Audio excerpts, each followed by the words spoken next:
I'm very lucky to have you, Doug. Look at this, you squirrel. Duck lalu melihat Carl dibawa kabur oleh sekumpulan bunga yang dapat bergerak.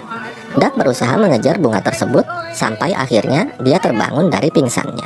Namun, dia kembali panik saat mendengar suara kembang api.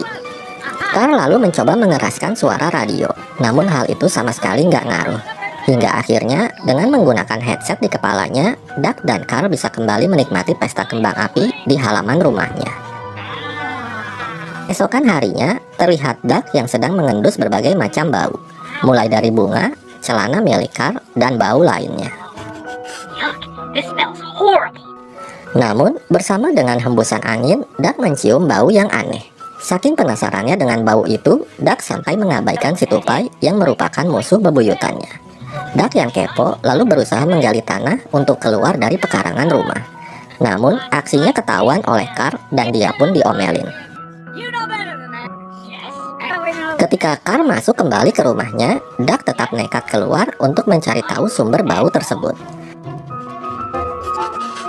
Di tengah jalan, Duck mencium bau sosis dan dia pun memakan sebuah sosis di sana. Setelah itu, Duck kembali melanjutkan perjalanan hingga akhirnya dia menemukan bau yang dia cari. Ternyata bau itu berasal dari sesuatu yang terbakar di dekat sebuah rumah. Menyadari ada bahaya, Duck segera pulang ke rumah untuk memberitahu tuannya. Namun, ketika dia mencoba melewati pagar, Duck tidak menyadari kalau kalungnya tersangkut dan terlepas. Tentu saja, Duck tak bisa berkomunikasi dan membuat Carl jadi kebingungan. Duck lalu mengambil sebuah tali dan menarik Carl ke TKP. Karena aksi penyelamatannya, Duck mendapatkan penghargaan sebagai anjing pahlawan.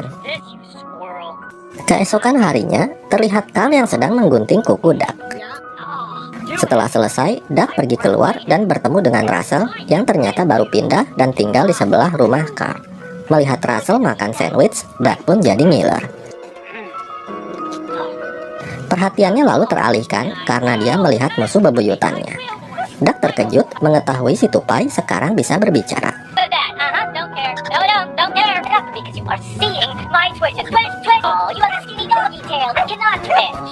Ternyata ini adalah perbuatan Russell yang telah membuat kalung seperti milik Duck.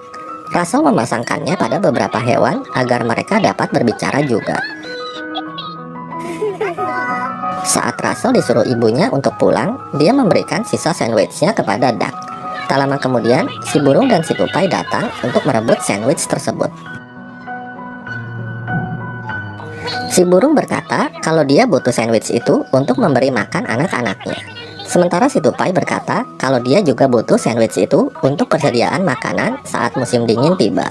Si tupai dan si burung berkata kalau mereka harus berusaha keras untuk mendapatkan makanan demi bertahan hidup. Sedangkan Duck yang merupakan anjing peliharaan, dia tidak harus bersusah payah untuk mendapatkan makanan dan juga tempat tinggal. Mendengar itu, Duck pun tersadar dan mengerti tentang keadaan mereka. Akhirnya, Duck merelakan sandwichnya untuk si burung dan si tupai. Dari jauh, Carl dan Russell merasa bangga melihat apa yang dilakukan oleh Duck. Ternyata, ini adalah rencana mereka berdua yang ingin mengajarkan Duck bagaimana pentingnya berbagi dan bersyukur atas apa yang sudah dimiliki. Di akhir film, Carl berkata kepada Duck bahwa sebenarnya dia telah menganggap Duck sebagai sahabat terbaiknya. Dan film pun berakhir. I'm very lucky to have you, Doug. Look at this, you squirrel.